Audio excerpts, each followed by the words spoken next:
Welcome to another live episode of Oak and Rock Fatherhood on YouTube.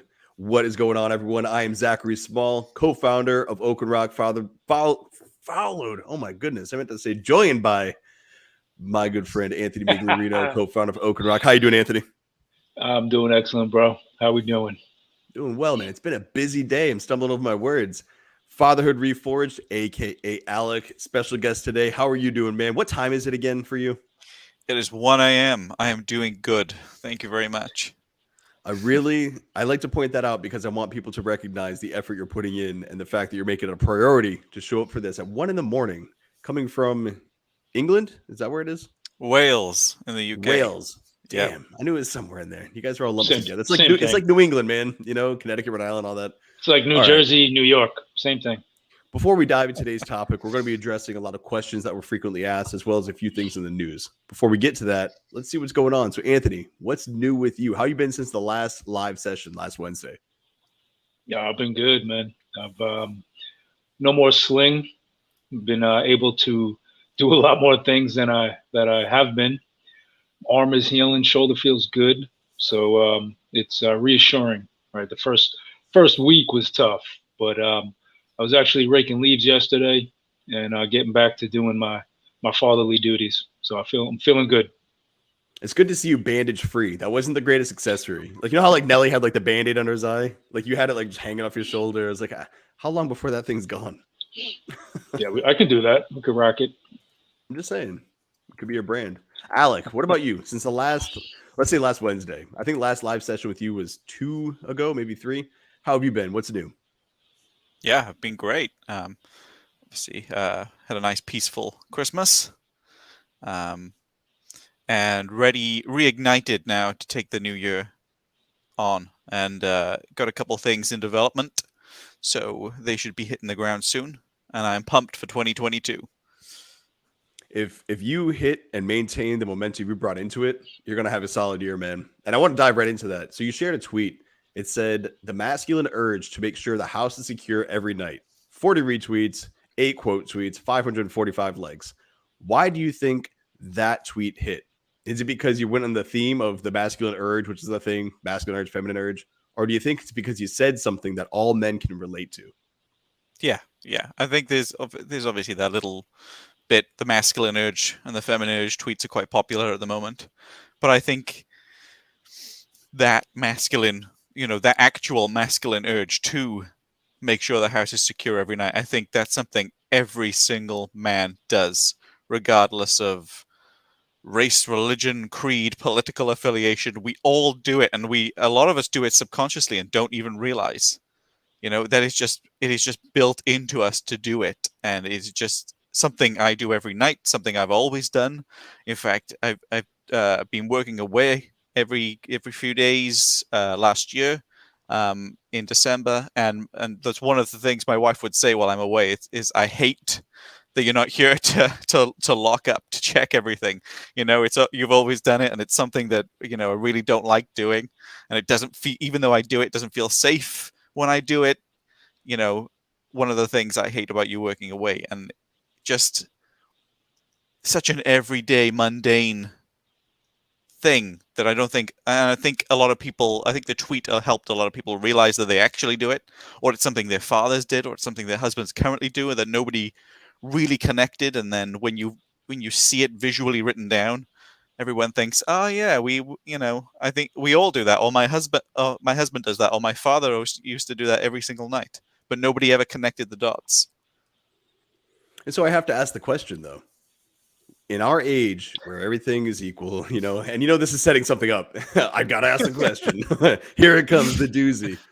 We have all of these things going on about how we've got the trans movement, men can be women, women can be men, everybody's everybody, he, she, pronoun, whatever.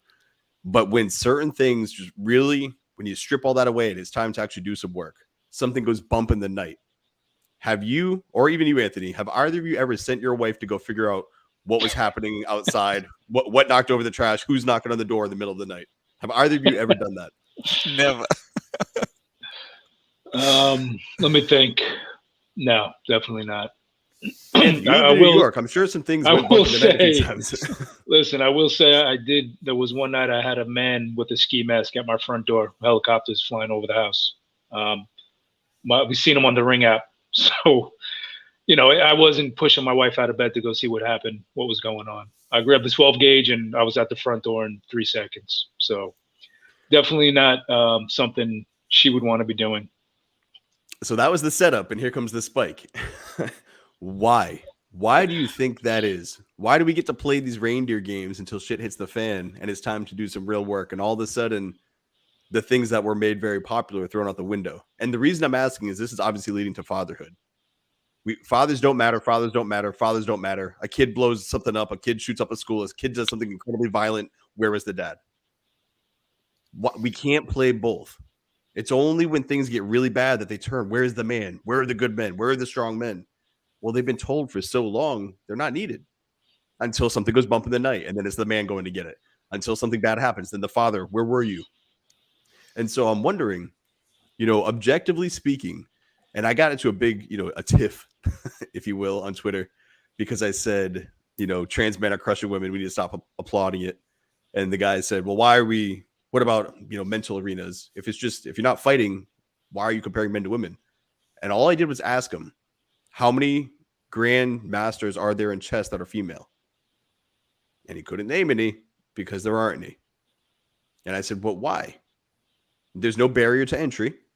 There's nothing that are stopping them from achieving that level. There's no like boys club, hate the women. Everybody has access to this game. But men and women think differently. Men and women are different and we serve different roles. Why has this become such an issue?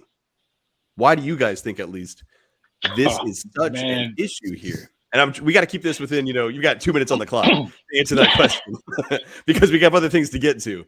But it's just interesting to me how we're still playing these stupid games, even though we all know the truth. Men and women are different. We're equivalents. We're not equals. Look at my testosterone to my wife's. Boom, not equal. I mean, in a nutshell, I think our lives are really comfortable right now. The most comfortable they've ever been. So we have the luxury to make this argument. I mean, how often do things go bump in the night anymore? Many people will go their entire lives without any major levels of discomfort. And so they're perfectly capable of making, or at least attempting to make this argument and attempting to live this sort of lifestyle because there's no call to action. We can live in our lovely quiet little neighborhoods protected by the police force, and I live in suburban Wales. It is very quiet here. There is no guy with a hockey mask at the door. There is nothing like that in suburban Wales. So I think we have that level of comfort to allow our minds to go down that road. And I think probably one of the biggest drivers was a bunch of weak men, basically a bunch of weak, immature men for several decades. There was this, wife beaters and people over controlling their wives, and that was incorrectly labeled as masculine. And so, in an attempt to combat immature masculine men, the rest of us dropped the ball, and women tried to take back some of their own power because there was a bunch of immaturely masculine men running around trying to control everything, trying to dominate everything. And so in a desperate attempt to reconcile that, women attempted to reclaim some of this, they stepped up where there was a lack of masculine men because they had to. And here we are today because of the lack of traditionally masculine men. I would agree with Alec. Definitely there's weak men. I would say with fatherhood, and how this ties into how we can be better dads, right? We need balance, and I think that's why things happen the way they do, right? We had abusive fathers, now we have weak fathers, whatever it may be. I think when and this is a message that we promote highly, right? Is when you have stability, when you have safety and connection in the home, your kids will not be confused about who they are. I don't care if that's um, who they're going to marry, where they're going to live, what college courses they're going to take, what gender they are. They're going to be accepted for who they are, right? There's not going to be confusion. There's not going to be chaos. We're going to fit into a role. But those examples have to be shown, right? We have to be men of honor, men of respect, and not taking anything away from the past. But there was shit that they got wrong. And moving into the future, we're seeing it play out, right? Because they were wrong, we're seeing what we see now. Things just don't happen, right? It's not all of a sudden there's socialism, communism, there's all these different rights and genders and all these things that you have to worry about just because it's been built up, it's happened because of past events. And I think the way that things get repaired is by having a strong family unit again, right? That's one thing that they got certain back then, that families were important. That's a big foundation of what the country was built on, with the Christian values and family. So in order for things to get better and us not waste any time on these discussions, not that it's not important, but we build the family unit, we be men of virtue, men who live with integrity, and things change, things get better. I know my kids are going to be, right? I know my kids are going to want to have a family. They're going to want to have kids, and they're going to want to add value to the world. This is what we're doing. You know, in that you see a lot of things that we're looking back on. Some people are having common sense, you know, and this is the thing that I'm trying to connect these dots for a few people. You look back and you see the issues that were, you look forward, you're like, hey, this is where we're headed. And you look at where you're at, and some have taken it, you know, far left, far right. You know, they've identified with a lot of the politics. They've identified with being anti-politics. So they're reacting to what's being put out. So it's feminism will say something, well, I'm going to go against that. Well, bro, all you're doing is reacting there. All those are is reactions to what's being said. But what are you building? And are you building something that's sustainable and it's going to allow others to replicate? They can see it. They can ask questions. They can build their own version of that thing. You know, we've got Smoke a Tire saying the masculine urge to check the bump in the night with the biggest gun you own. You're damn straight. You know, a man has to be able to defend his castle. A man has to be able to go, and there's nothing wrong with men saying, I will do these things. And what I have found and what I've seen is the best families are those that operate, that allow people to be who they are. They call it for what it is instead of calling it for what's popular. And that can bring us to something that recently happened with the Pope.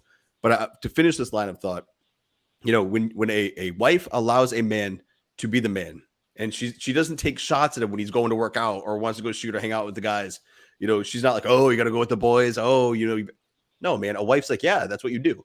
And then a husband's like, yeah, no, I love that you've got this house locked down. I love that you got your personal journey, the thing that you're going on as a lady. Like, good. That's a good thing to have. There's nothing wrong with you being you.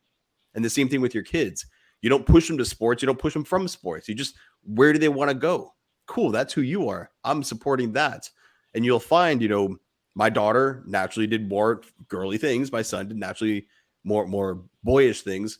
But if my son wanted to do something my daughter was doing, all right, cool. Let's just see where that takes you, man. Like, whatever. We'll figure it out. And you'll find as they grow that they just find their own way.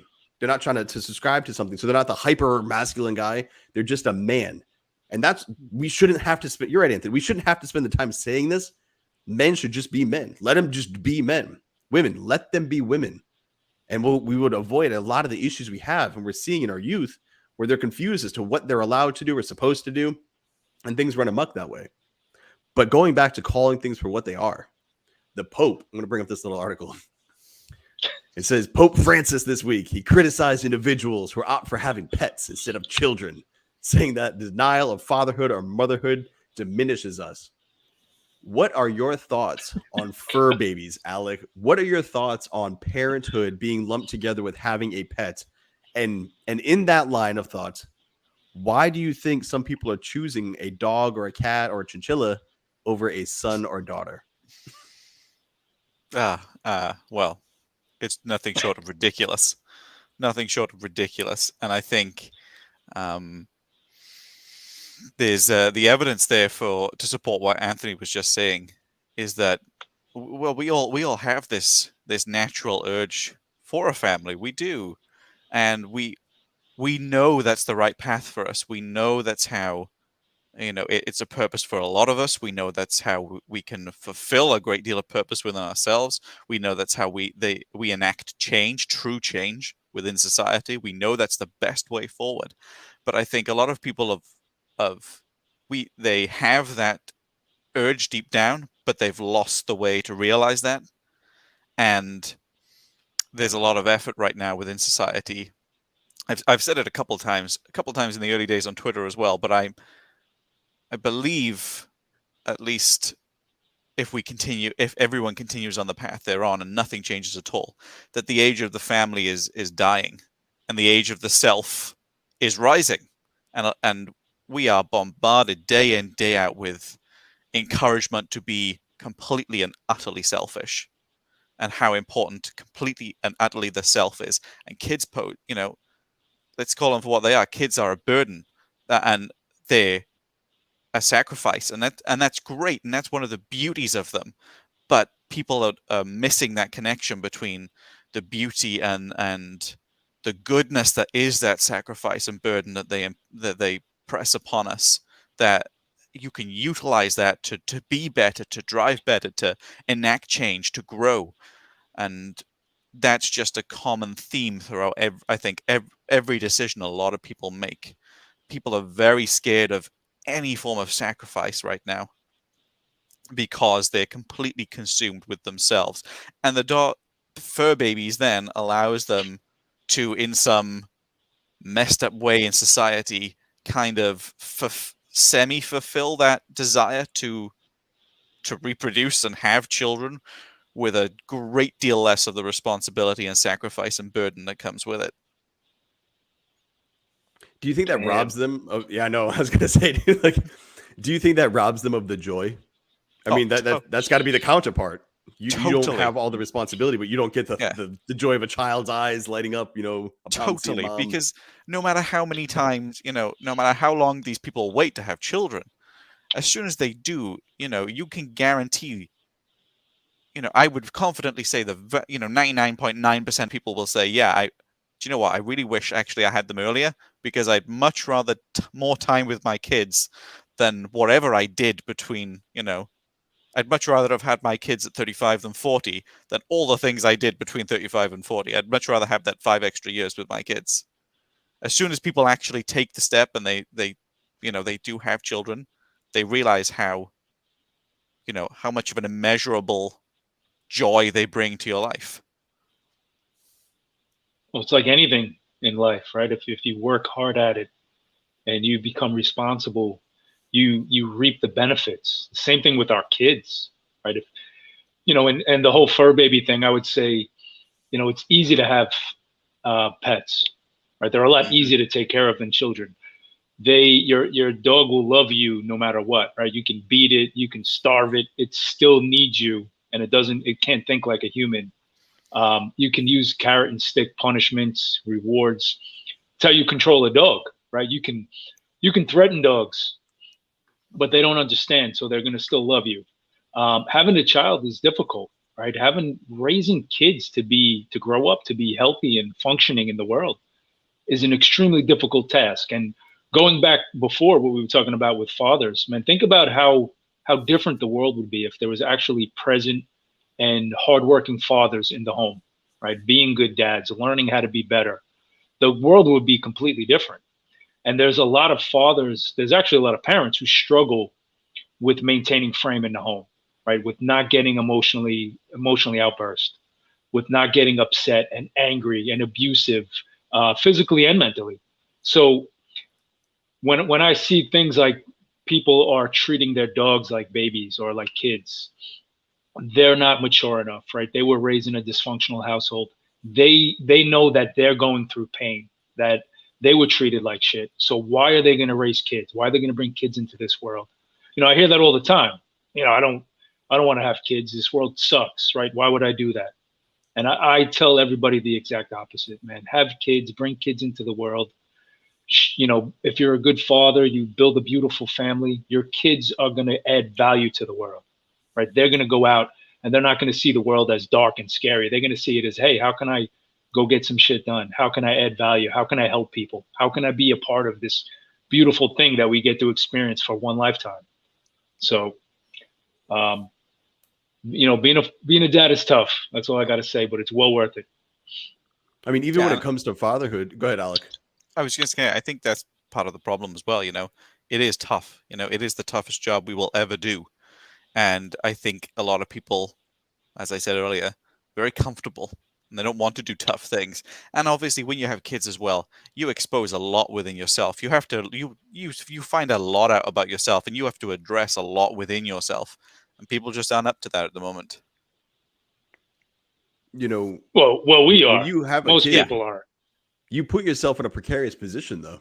I mean, think about it. You truly do. You bring a child into the world. I just had a discussion today with a man who's having a daughter, and he said, he's basically mentally prepared for a son. And with a daughter, it's a different expectation. In his head, just things shifted a little bit, and he started thinking about himself differently for raising a girl. And he started going through these things, and I broke it down with him, and I was like, man, you learn so much about yourself, but you're also putting yourself, as a father, we put ourselves into the most vulnerable position. There was a recent article, and I was scrolling through looking for topics, and the guy who played Ron Weasley in the Harry Potter movies, he had a kid, and he was sharing how to take on a role now in a movie where a parent loses a child, he said that is an unimaginable thing that he could ever fathom. When you have a child, you put yourself into a position where you can now feel the most painful loss an individual could feel, and that of losing a child. It's not even a comfortable subject to talk about on here right now with you guys, but by having a child, not only are you in the position now where you've got something that you value more than yourself, in a marriage, and Runaway Train here, he said, yes, and women in general do not care least about man's struggles. Men need to hold their own and be valuable, as the vast majority of breakups and divorces are initiated by women, not men. Through all statistics, that's what you see. A lot of statistics say, hey, it's started by women and not men. You put yourself in a position where if you take on a woman for life, you need to be on and ready to lead for life. That is what you've taken on. And if divorce comes down, like whatever, you have to be risk tolerant, as a man in this position. You take it on, you weigh it out, you vet your woman, have a family, do your best. If it doesn't work, okay, keep going forward, still raise those kids your best. But with those kids, you're bound to them for life. And if your spouse were to pass, that's tragic. That's horrible. That is a terrible thing. I do not wish that upon anybody, but you would have to carry on. With a child's loss, that void will never, ever be filled. And you are in a position to feel that pain by having that kid. And I'm not saying that's something, parent's a bad thing. I think it's a great thing. But similar to the risk tolerance that you have to have for taking on a woman for life, you have to understand you're going to be learning about yourself, and you're going to be on, and you've got a life that's depending on you for life. And so I do see how parents could have an issue with that, but also the greatest joy I've ever experienced as being a father has come from those kids. I mean, obviously fatherhood comes from the kid, but even life in general, not just fatherhood. The experiences, seeing them grow, seeing them learn before my eyes, playing a role in that, having the privilege to sit front row to someone who's going through life, it's incredible. And you want to bottle that up and give it to somebody to be like, look at the purpose. So Anthony, I agree, man. When people are so down, I'm like, dude, I'm all the way up. I've had a great 2020, a better 2021. I'm going to have an amazing 2022. And everybody's like, these fur moms and dads, they're having shitty lives. Well, why are you so sad if you've got everything you want? You have no worries in the world, because without worry comes with no purpose. You have no drive. You have no reason to wake up and grind and learn about yourself. You're just existing until you die. Hey, can we make a promise not to say fur moms on this episode anymore tonight? I never wanted to even bring up a hot topic like that onto this channel, but it came up and I wanted to address it because the freaking Pope is talking about it. No, I want to go back to what we were saying before about the whole masculine and feminine thing. I just had some ideas about the parenting, the fatherhood element of it. And I think it's, as men, we always talk about the initiation, right? The rites of passage, that men are weak because their fathers are not, taking them from the mother when they turn 13 or 15 and throwing them in the woods with a granola bar for 3 days and a rock. Yeah, 7 days. I just want to give a little insight into this theory, right? Is we see these toxic men, or we see these men who are lost, who are immature, who can't survive on their own. Whether they're the nice guy type, they're the man who lets everybody shit on them. They do whatever people want to get acceptance, right? They have no identity. Or they're the man who is very grandiose and gets his status from being successful in business and having fast cars and easy women, right? When you look at what's going on, right? These are the culprits. It's not the feminism. It's not the women who are pushing back at men. It's the men who are being built in dysfunction, right? The men who are not in tune with what it is to be masculine. And there is an element that they have to be close to their father, right? That's why we do this fatherhood thing. We want good men, we want good fathers to raise their kids, sons and daughters. But there's also an element that's missing is these men are playing out their loss from their mother in childhood. And this is something that we don't speak about enough, right? We need good women raising strong boys also.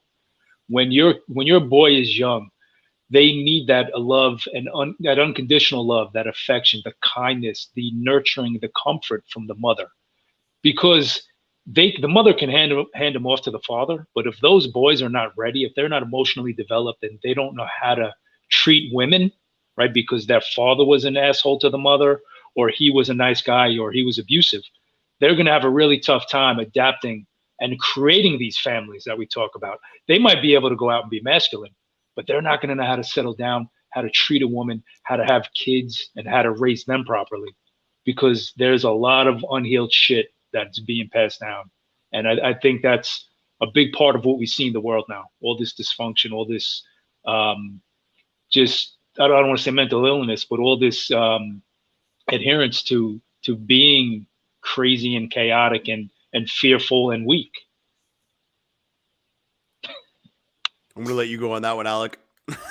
Yeah, You man. gotta I think just as we're fighting, the good fatherhood fight, there is that disconnect. There's a disconnect from a lot of parents, and I think that kind of follows on from the point I was making, where the age of the family is very much dying, and the age of the self is rising. Because even when a lot of people do become parents these days, they are still very much encouraged and of the mindset that to be selfish and to I've seen so many the Christmas break with everyone from their kids having their kids off school. You've only got to look at all the memes going around Facebook and other social media sites about how grateful everyone is that they couldn't cope for 2 weeks with their children in the house, full time with them for 2 full weeks, and how they're making jokes about being terrible parents because their kids were off for 2 weeks, and thank God they're going back to school so that essentially the school can raise them. That's where they're better off, and I think that's another road to go down, especially because I'm a homeschooling dad. But I think the school have their part to play in encouraging, detachment from kids and parents. But ultimately, it's a selfish attitude where it's okay and it's funny, it's accepted to be a crappy mother and a crappy father, and this disconnect from your kids is to be encouraged, and their well-being is to be neglected at the expense of your comfort, shall we say then. And that's Yeah, look just what happened with COVID. yeah. Same thing. That was like however many months or a year that parents were complaining about being home with their kids. Oh man, think that about the other was side insane. of it. So let's not get caught up in the negative though. Think about how many families turned the other way. yes. And they were like, man, and they chose not to go back to work. The moms decided, you know what, this is right. We're going to homeschool. So there were a lot of stories like that as well. Yeah, absolutely. And my wife runs our local homeschooling community, and she had a huge influx of people. And I think that was, it was beautiful. I think the positive side to this whole thing was a lot of people did remember how great it was to be a family again. I think they got so caught up in the rat race and all this bombardment from external sources of how they should live their lives, that as soon as everything ground to a halt and we were all forced to be a family again, a lot of people remembered how great that actually was. Yeah, that's a good point. So we got a few things in the chat. I'm going to bring them up. So the first one, Jimmy G, and Anthony, to your point on the women and men, everybody loves to bring up a Gogi with Spartans. I actually wrote a blog post on this a while back. Few understand that the Spartans trained their girls too.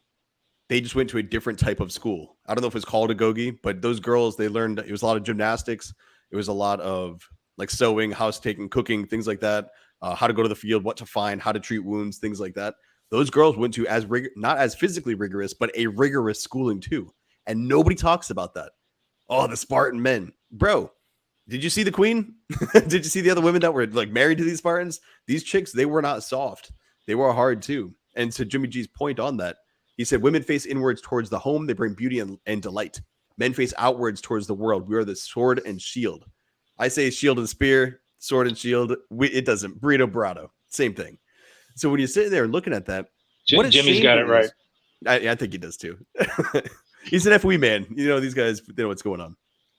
What a shame it is to be the dad who will answer that bump in the middle of the night, but to rob the mother of the joy that comes with it's okay to go and tend to your home, tend to your family, do those things and not have any sort of issue with that.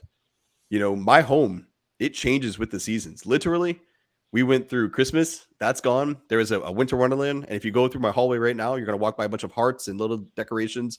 Very beautiful, not tacky at all. But now it's turning to Valentine's Day around here. That's freaking awesome that my wife does that for me and the kids. I don't even know what it's like to have a house that's not constantly evolving. The only thing she doesn't touch is my office. And every now and then she'll come here and like put something somewhere. And I'm like, no, because it's like something's out of place. Everything's got its home. So there's nothing wrong with that though. And a lot of mothers, and this is one hell of a quote, but Jimmy says there seems to be a difference in parents. There are those that had kids because that's what you do. And others had kids because they wanted a family. And if we were to dial some things back, I think there's actually a lot more to this than we've given attention to in the past. Did you have kids because you're supposed to check that milestone? Your parents wanted grandkids. You were of a certain age. And you thought it was time. So you just had them. Because maybe that's why they're just treating them like annoyances. They didn't want them in the first place. They just felt like that was necessary to hit whatever milestone or status symbol of that age. While other people who wanted a family, I mean, Anthony, you had kids young. I had kids young. Alec, I don't know when you had kids, but we all wanted our kids. We wanted this family. So it makes sense that we're sitting here on fucking YouTube having this discussion about family all the time. It just makes sense because we're like, yeah, this is great. This is a good thing. But that's because we wanted them. So I ask myself when I read something like this, are we telling people they should have kids and they should treat their kids like a certain way because that's what we wanted? Should there be a message out there that you don't even have to have kids? If you don't want them, don't have them. Is that an under-discussed subject? Because some men don't want kids. Or maybe they don't think they want kids because of their youth. I don't know if that's for this live session, but that really has the gears turning. Thanks, Jimmy. First sword and shields, and now it's this. Definitely. I would say a lot of people do not want to have kids because of their own childhood, right? The pain they had to endure. And I think, going back to what Alex was saying about being selfish, right? The culture and how things are. I think that people are more selfish now. The kids are more selfish because nobody can take care of themselves, right? When you're a father and you're squared away, you're taking care of yourself, your physical, your mental, and your spiritual health, and everything is, I'm not going to say perfect, but it's in line, right? You're on a mission to be a good man. You have the capabilities of taking care of a family. A lot of people cannot do that. So to a degree, you have to be selfish. I don't know if selfish is the right word. You have to enjoy your self-worth, right? You have to be proud of who you are and who you're becoming. Then you can give. A lot of people nowadays, right? You're talking about people not having kids. They're not strong enough to give to a family. They're not ready. They're not capable because there's been a breakdown in those family values. And that's what happens, right? The next generation is, unless we start to get these messages out and get our points across and make sure men are having babies, the next generations are going to have less and less and less because they're not going to be prepared mentally or physically. So to go on the record, is it Alec or Alex? Alec with a C. Thank you. Okay. Yeah. I'm just going to point that out. So Alec. Yeah, that's been my life. That's my life story. Everyone always gets it wrong. Don't worry. All right, perfect. Well, hopefully I got it right so far. Now that I've got your name right, I forgot what I was going to say. No, it was a good point too. Oh no, what I was going to say is quality versus quantity. Do you think that the people who had these traumatic childhoods aren't reproducing, so they're not going to have kids? Where we who wanted a family are going to raise kids that we want, or do you think too many are just having kids just to have them? Do you think we'll get to the point where the men who are having families are producing better families, or are we at such a large point at this? It's just out of control. It doesn't matter. People are going to have reproduce no matter what they want them or they don't want them. So why tell others to even have them in the first place? I'm really going to look at my position on this because I think it's changing. I don't think I should tell kids you should go out and have a family. I think you if you want a family, come to me. If you want to heal from your childhood, come to me. But if you don't want a family, I'm not going to convince you because you'll be a shitty father because you're not going to step up. Even though we read all these damn stories about men who having the kid is what changed them for the better. They became their best self. Yeah, I think Wales, they have high IQs in Wales. So I think this is great for Alec to break this down for us so we can understand it. This is a hot topic. I'm not sure if I'm agreeing or disagreeing with you. I think that comes down a lot to leadership. I mean, leading by example. I suppose, I think we will all subconsciously encourage people to have kids because of the way we view them and the way we view fatherhood. But I think the best way to ever get your message across, it's never to shout it in someone's face. It's to just lead by example. I will lead my best life and I will be fulfilled and I will talk about how I'm fulfilled and show that fulfillment will bleed out of me into my surrounding space. And it will, with concerted effort, affect other men, hopefully. And they will see that this is how I've achieved part of my fulfillment, how much my kids give me purpose, how much drive they give me, an energy they give me. And I think a lot of people will come to come to that of their own, I suppose, decision then, rather than me. It'll be a conscious choice, hopefully. That's the plan. Lead your best life. Everyone else can see that you're leading your best life, and then they'll come to the conscious decision. Maybe this is what fatherhood's about, manhood's about, masculinity's about. Maybe this, kids are great, and being a conscious father then, rather than just something they do because I've told them to do it. So I think there's a lot of lead, and I think that's got to be the case for many things. It's just leading by example, showing everyone how great that life as a father can actually be and should be. Well, it's a tough concept for a lot of dads to wrap their mind around, because we're told, right, you have to be the man, you have to lead, and we don't even know how to lead. We don't even know what leadership means. Getting back to if we should tell people to have kids or not. I do this from time to time. I research child abuse. I go online and I look up current events and news articles. And if you were to do this, you would see the atrocities, the evil that is out there on how many children are being slaughtered, tortured, and murdered in this world. And it's horrific. So to a degree, there are a lot of people who should not be having children. They're not capable. They're not mentally ready to even have that gift of bringing a life into the world. And I wanted to just a quick story. Probably when I was like 19 or 20 years old, I just had my first daughter, and I was at my shop, and I remember a customer came in. He was probably like a 35-year-old guy. He was with his son. His son was maybe 2 years old, and they were in my office, and he was waiting to get an estimate done, and he was just hanging out with his son. And that man changed my life forever, because I saw how he interacted with his little boy, how calm he was, how nice, just the language, the words he said. And as a young man, just having a child, having my daughter, I was like, wow, I've never heard a grown man speak to a kid like that before. Everything I've heard prior, most of what I heard was shut up, leave me alone. You're gonna get smacked. I'm gonna put you in a car by yourself. It was threats. It was being mean. It was really being abusive to the kid.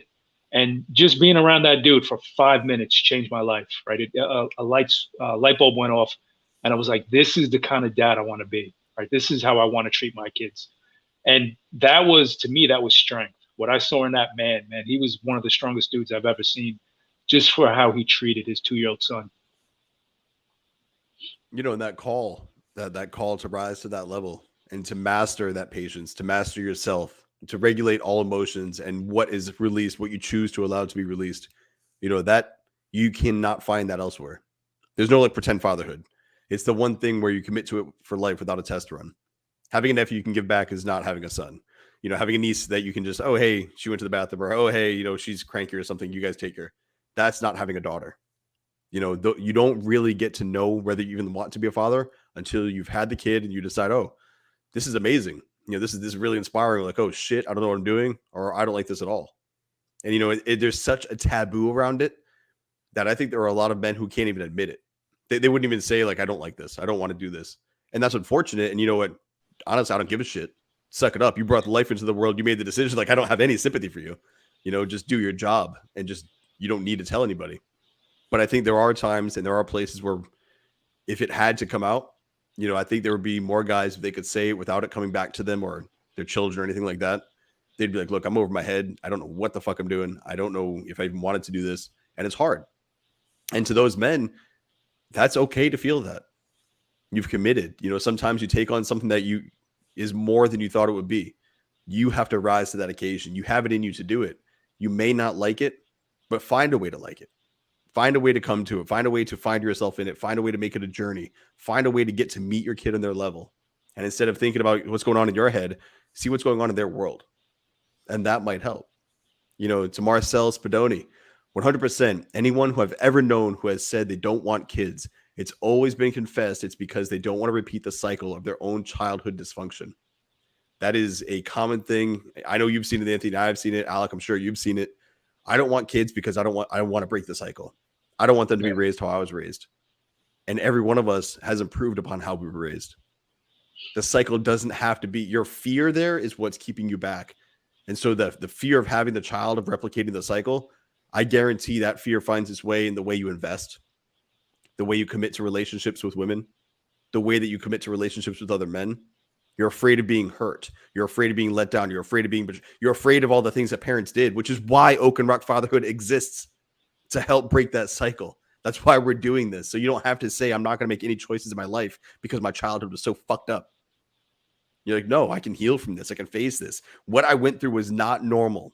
What I went through is the result of a weak individual. And if we can do that, man, people are going to start having babies, I guess. We have Open to Rock think Fatherhood, about, one baby at a time. There's a whole nother class on that. But no, I do want to add, right, that all three of us here, we're all fathers, and by no means are we perfect, right? We all have our faults. We all make mistakes. And I wanted to ask you, Alec, as you're growing as a father, you're becoming better, you're learning a lot of things. How old are you? I'm 29. 29. You're a young man. Baby. And that's, listen, honestly, that is what I love to see, right? Even within the fraternity, I love to see the young guys take hold of their life and become better fathers and start working on it. But what I was going to say, Alec, is, you know, when you face issues and when you face troubles, right, as a father, what are some ways or what are some things that we can let the audience know that we are human, right? We mess up.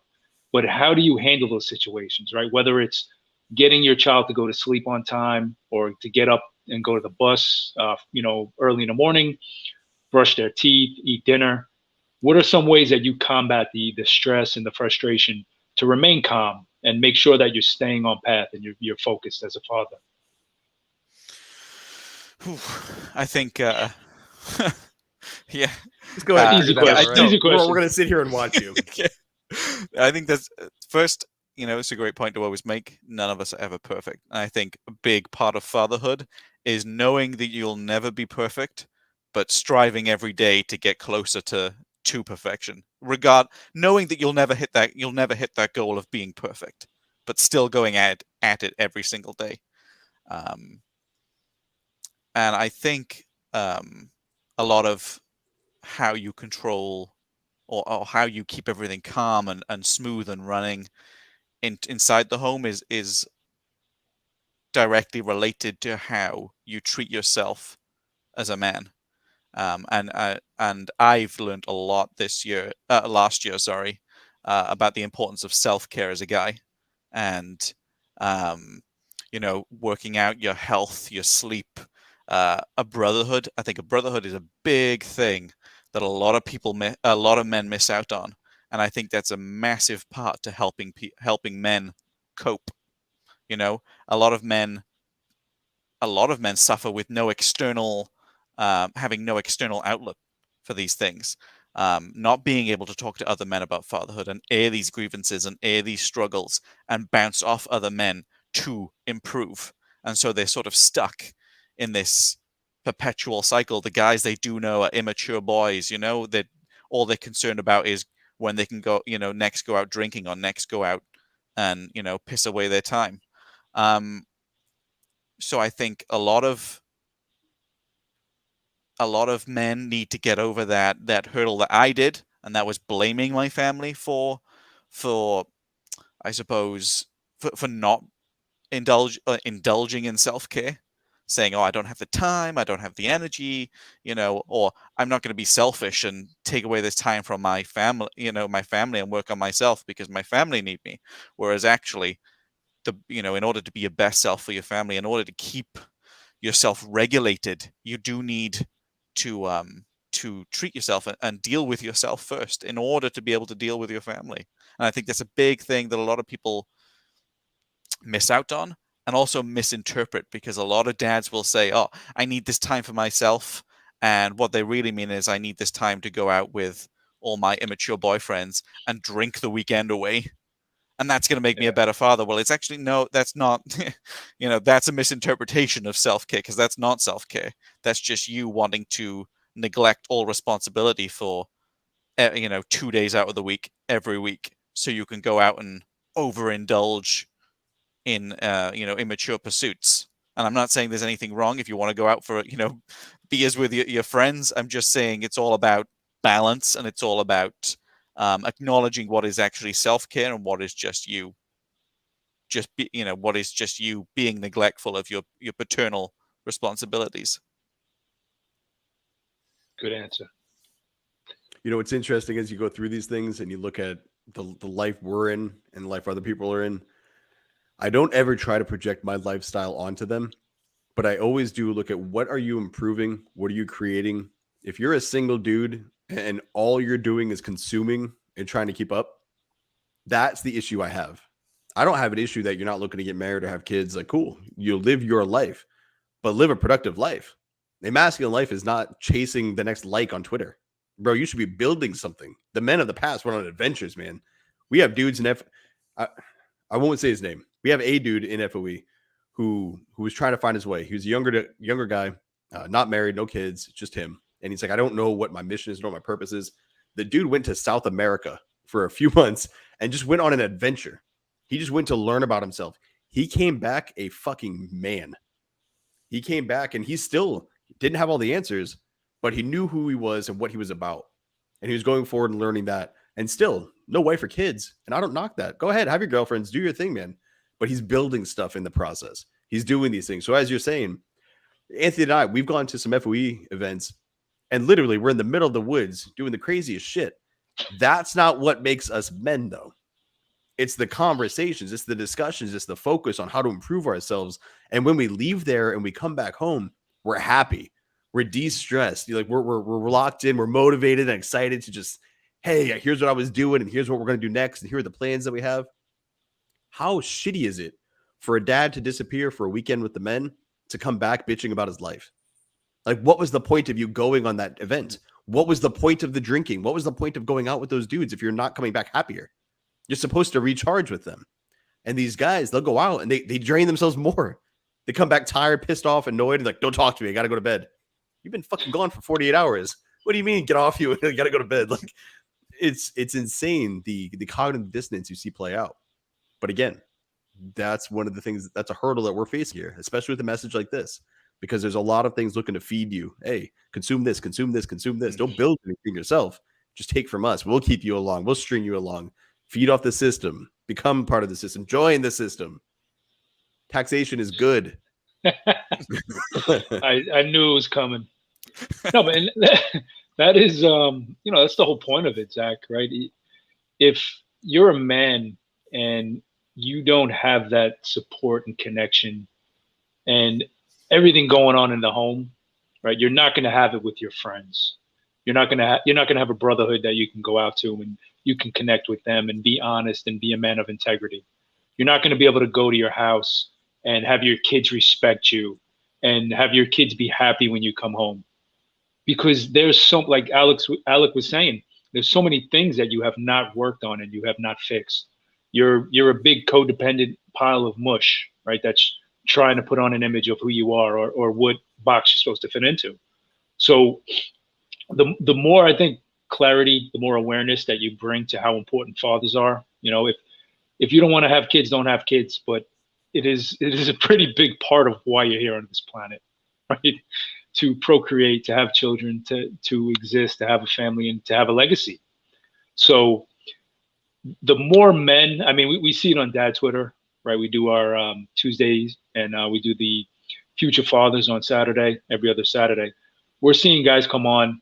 We're having conversations about how to be better fathers, what we can do, and there's not a lot of this going on in the moment, right?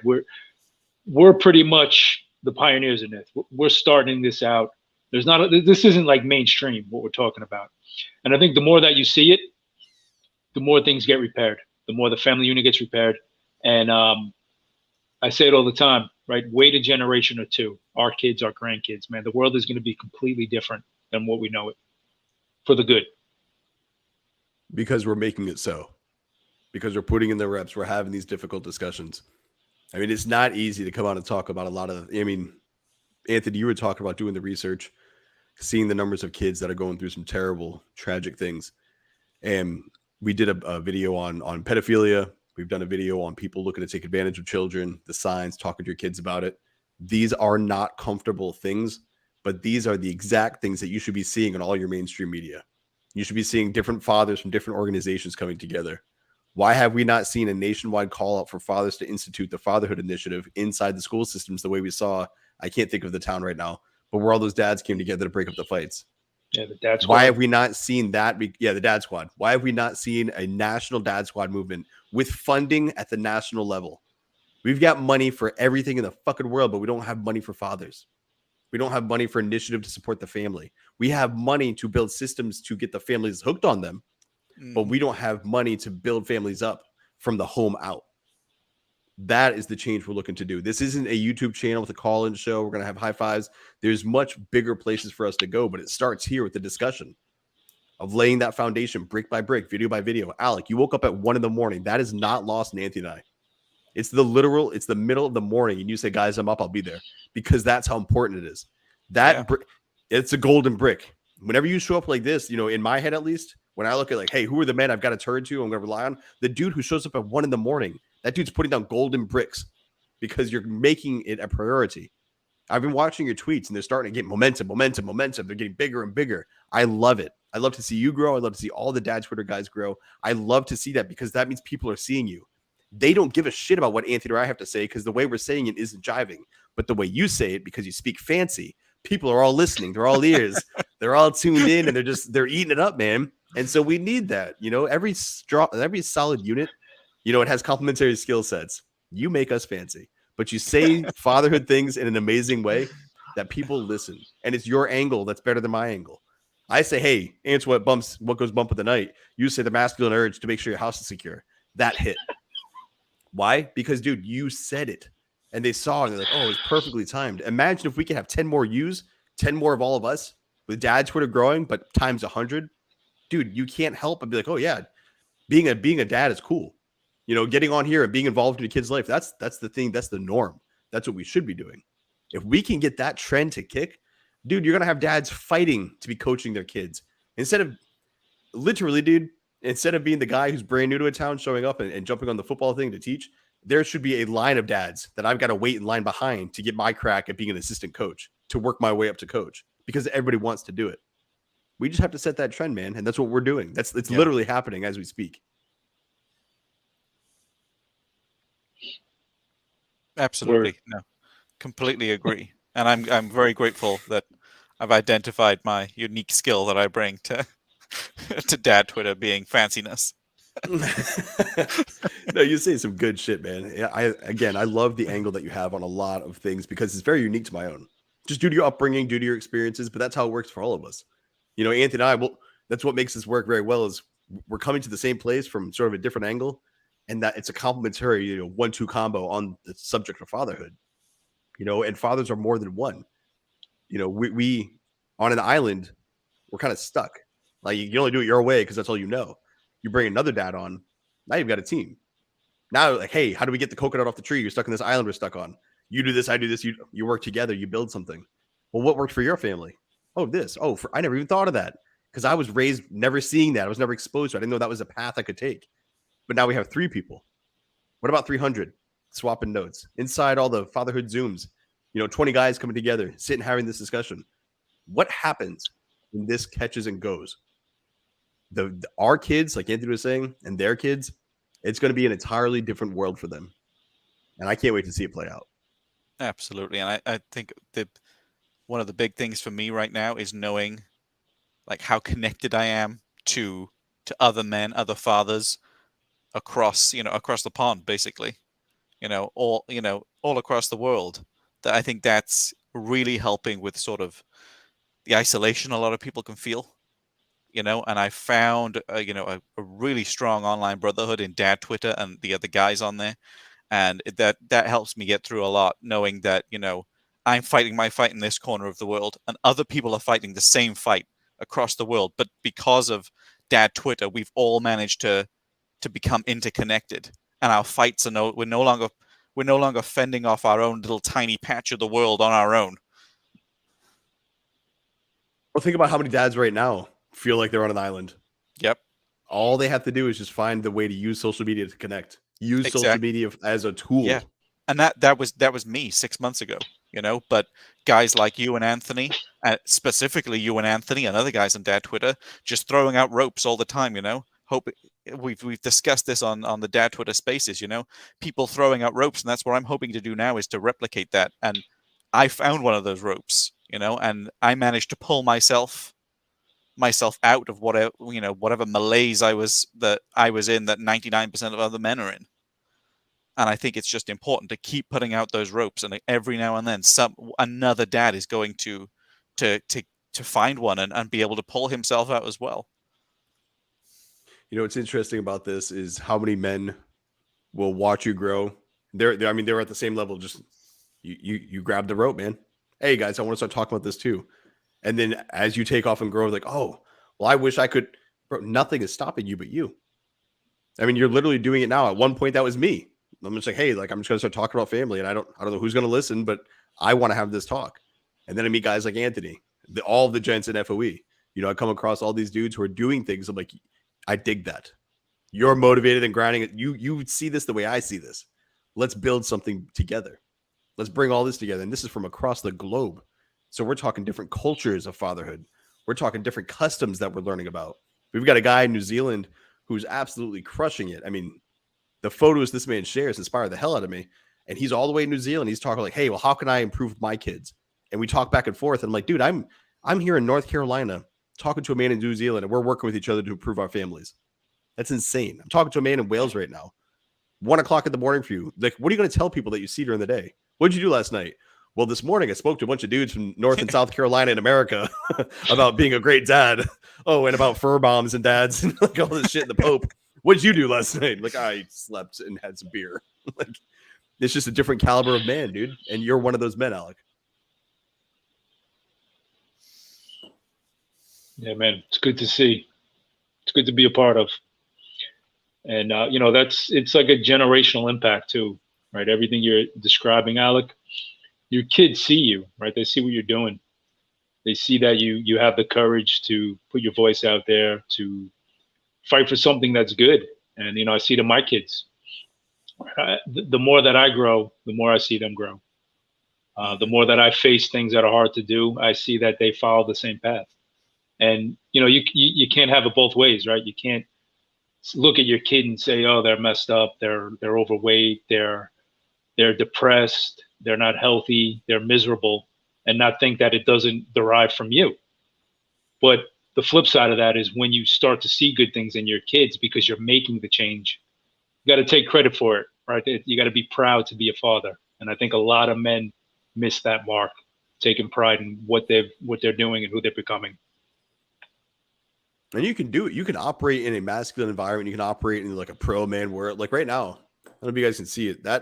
This bracelet, my daughter made me this, a little bracelet kit she got for Christmas. I haven't coming off my wrist yet.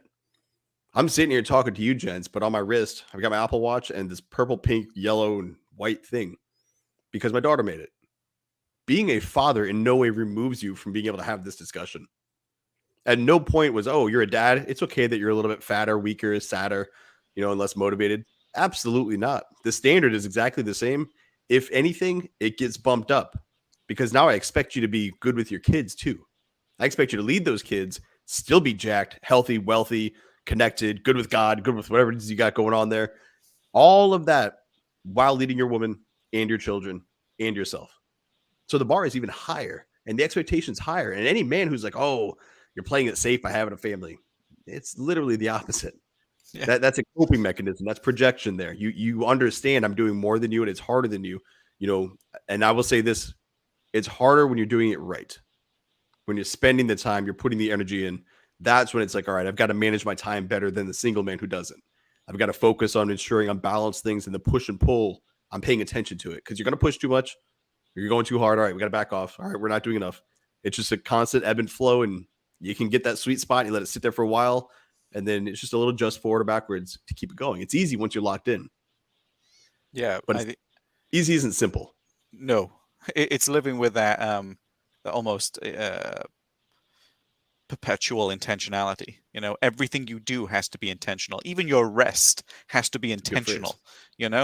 And I think a lot of, obviously, when you're single and you don't have any kids, you don't have to be intentional with the things you do because you're not responsible for anyone else.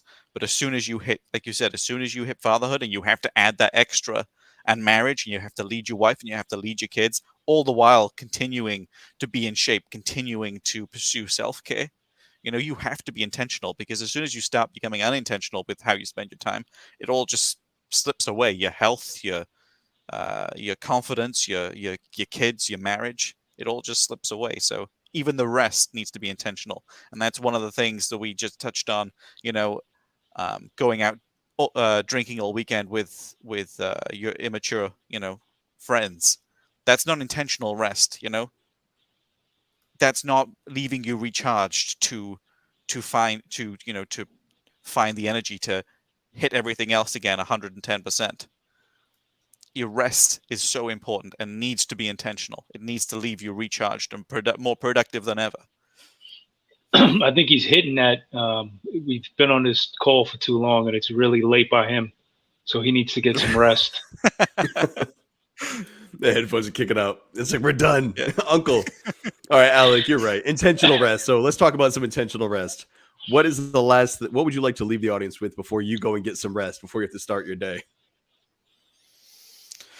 Man,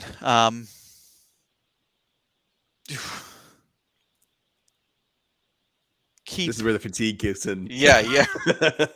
It is now 2:05 in the morning. No, I think what we're doing here is an entire movement, and it is gaining traction, and it's great. It's uplifting and invigorating to see, and if I can just find that in one other man, and you can find that in one other man, and then they can find it with other men, we need to keep doing what we're doing because it's working. I am the living proof that what everyone is doing on Dad Twitter is working, because 6 months ago, I was not where I am today. I wasn't living with intention. I was just passively living on autopilot, but I'm here now because of guys like you, because people were throwing out the ropes. I am living proof that it works and that change is happening in our societies. So everyone needs to keep doing what. I love it, man. Dude, I love the fire. I love the motivation. Where can people find you? What's the best way? Is it at Fathers Reforged? It is at Fathers Reforged on Twitter, and I've All got a right, I've couple got other that on the things in the screen. works. So it's on I the just screen. I had one last question. Go. Alec, when you said like men like you, were you talking to me or Zach? Choose your Both of words you. wisely. Choose your words wisely. And that was the last Oaken Rock that Alec was ever on. That's great, man, dude. It's a good time. I love the discussions. Anthony, what are your closing words? I'm glad you came back. Yeah, I had to go take care of something real quick.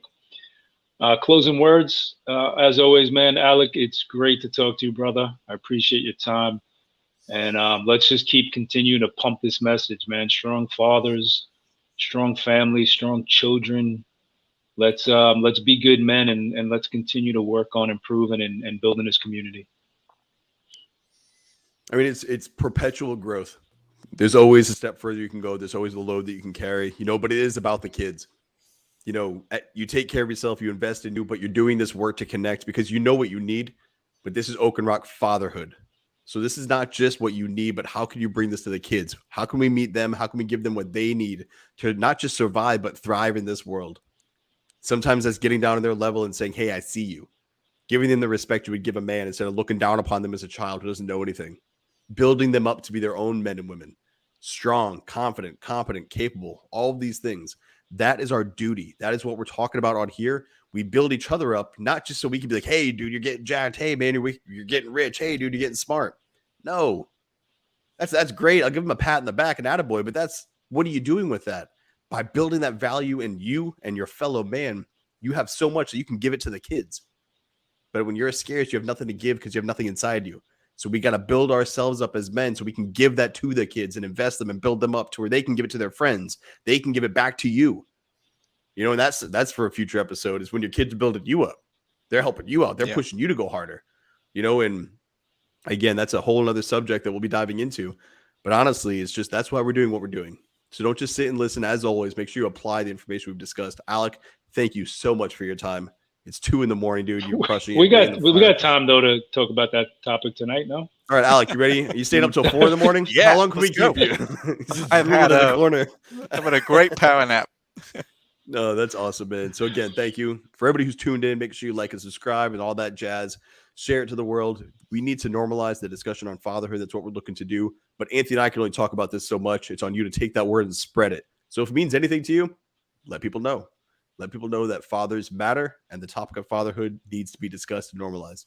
Gentlemen, take care. For all who tuned in, thank you for watching. This has been another episode on Oaken Rock Fatherhood.